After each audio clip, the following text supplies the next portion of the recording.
نوشہرہ میں Pakistan people party کو ایک اور دھچکا۔ مرکزی رہنما اور سابقہ ضلعی ناظم اعلیٰ نوشہرہ داؤد خان خٹک نے پاکستان پیپل پارٹی کو خیر بات کہتے ہوئے جمعیت علماء اسلام میں ایک پریس کانفرنس کے دوران باقاعدہ طور پر شمولیت کا اعلان کیا۔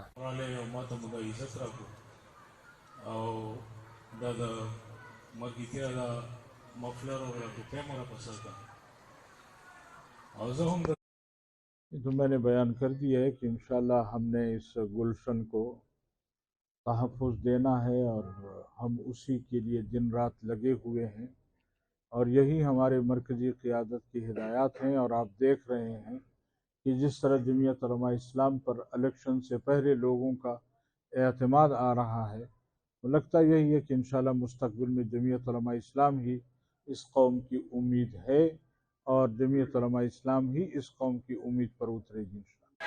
پریس کانفرنس کے دوران داؤد خان خٹک نے کہا کہ جمعیت علماء اسلام فضل الرحمان گروپ میں شمولیت موجودہ سیاسی صورتحال میں مولانا فضل الرحمان ہی صحیح قیادت کر سکتے ہیں، جبکہ پاکستان پیپل پارٹی سندھ کی پارٹی بن چکی ہیں، اور پاکستان پیپل پارٹی کو چھوڑنے کی اصل وجہ خیبر پختونخوا کو مسلسل نظر انداز کرنا تھا۔